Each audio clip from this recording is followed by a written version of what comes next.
Unit 6, Academic Summary. Directions. In this question, you will listen to part of a lecture. You will then be asked to summarize important information from the lecture. After hearing the question, you will have 20 seconds to prepare your response and 60 seconds to speak. Sample practice. Listen to a lecture in a business class. Okay, so innovation is an act of making improvements by introducing something new. This is a very important topic in the study of business because this change could be considered to be a major driver in the economy. It could increase the value or the succession of many innovations that can help the growth of the whole economy. Innovations that are intended to make someone or something better are called intentional innovations. One example of intentional innovation is the bifocal glasses. Benjamin Franklin, as we all know, invented these glasses in 1784. As he was getting older, he had difficulty seeing both near and far sights. And for clear vision, he had had to switch both glasses, and well, I guess this had really bothered him. That's why he devised a way to have both types of lenses fit into one frame.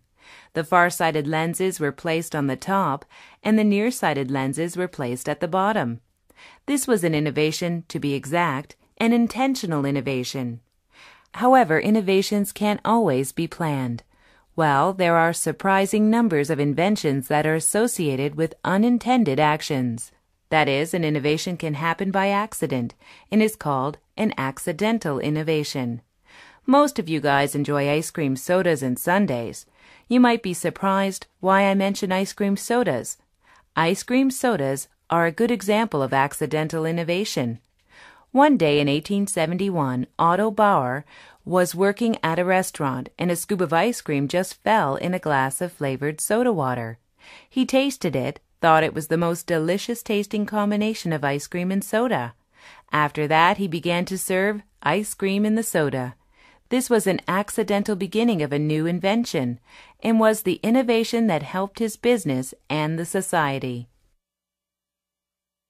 Using points and examples from the lecture, explain two different types of innovation. Please begin speaking after the beep.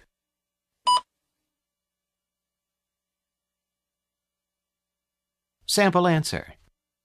The professor gives two examples of innovation. An intentional innovation takes place when a person creates an invention in order to make an improvement. Bifocal glasses are an example of an intentional innovation, which Benjamin Franklin made because of the difficulty in switching glasses for clear vision. Ice cream soda was an example of accidental innovation, which means an item was invented accidentally to bring improvement to human life. While Bauer was working, ice cream fell in the soda, and accidentally he found out that it was the best combination. So he started to sell ice cream soda, which brought him success. Practice test. Practice 1. Now listen to a lecture in a biology class. So let's talk about the exotic species and the ecological connections they have to the environment. As the name says, exotic species are the organisms that have been accidentally or intentionally transported to a new location.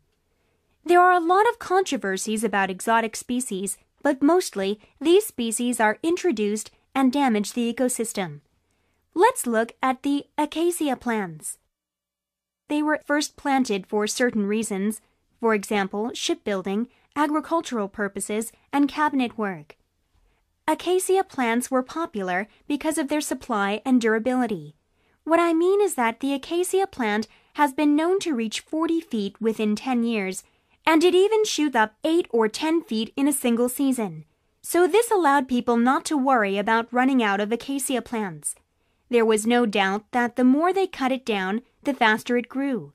But also, nobody knew this was bringing death to other species.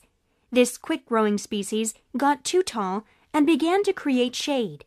Then the other plants gradually got less chance to expose themselves to the sun. The others started to die because they were excluded from the sunlight. The other example is the Western European saltgrass. Saltgrass has a root system that grows deeply when it is watered. That is why it is easily found near the water. The deeper the wetting, the deeper and healthier the roots grow. This brought fast production along the coastline. The roots of salt grasses are crucial because the other plants have to withstand drought stress caused by losing water. This species caused death to the other plants living nearby. As the salt grass absorbed the water, the others had to die because of dehydration. The professor describes introduced species. Explain how acacia plants and saltgrass affected the environment. Please begin speaking after the beep.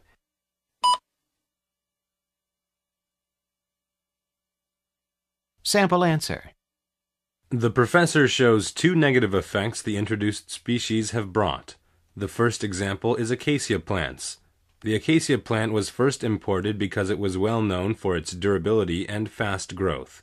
But when it was planted, it started to grow so rapidly that it soon obscured the sky. This made the other plants die due to the lack of sunlight, as the acacia blocked the whole sky. Another example is salt grasses. The feature of a saltgrass is that it needs moisture to grow, so people planted it along the coastline. But the problem was the other plants. Because the saltgrass absorbed all the water, this caused other plants to die because of dehydration. Practice 2. Now listen to part of a lecture in a biology class. Today we are going to discuss a question about whether an organism is controlled by the biological clock or by other external factors.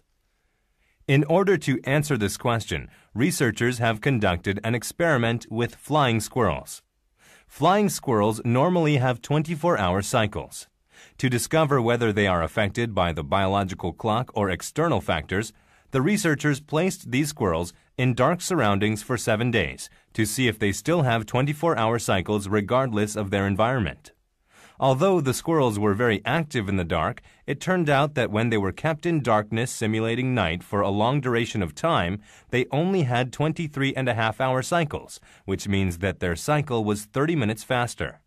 Then these flying squirrels were placed back to their original environment with sunlight. After being kept in the dark for a long time and then seeing the light, the squirrels returned to their original cycle. This demonstrates a case in which an organism is controlled by external factors, not by the biological clock. Using points and examples from the lecture, explain how flying squirrels are affected by the biological clock. Please begin speaking after the beep.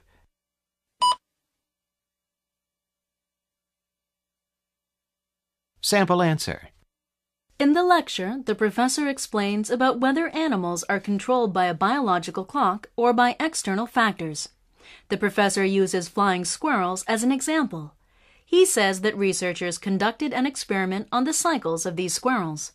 Normally, flying squirrels have 24-hour cycles, and to test whether the cycles are controlled by the biological clock or external factors, the researchers placed the squirrels in darkness for a few days.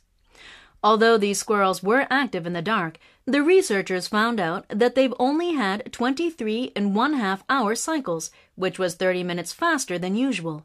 But when they were returned to their normal surrounding with natural light, their cycles went back to 24 hours. This helped the researchers conclude that animals are indeed controlled by external factors. Practice 3. Now listen to a lecture in an architecture class. So let's talk about tools. What is a tool? Many people think a tool is a piece of equipment that is intended to accomplish a physical task. But this is a somewhat narrower definition of tools. The broad definition of a tool is anything that provides a mechanical advantage. For example, an elephant feels his back is itchy, so he looks around to find something to scratch his back. At that moment, he finds a stick to scratch his back. In this case, the elephant doesn't make a change with the stick, but the stick is used as a tool to scratch his back. In other words, no transformation took place when using the stick as a tool.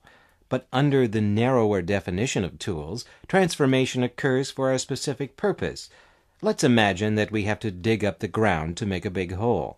Everyone could guess the process would be faster and easier if we made a pointed end. So if we sharpen a stick to make a hole, a stick's formation has been changed for some specific purpose under the narrower definition. Using points and examples from the lecture, explain the two definitions of tools presented by the professor. Please begin speaking after the beep.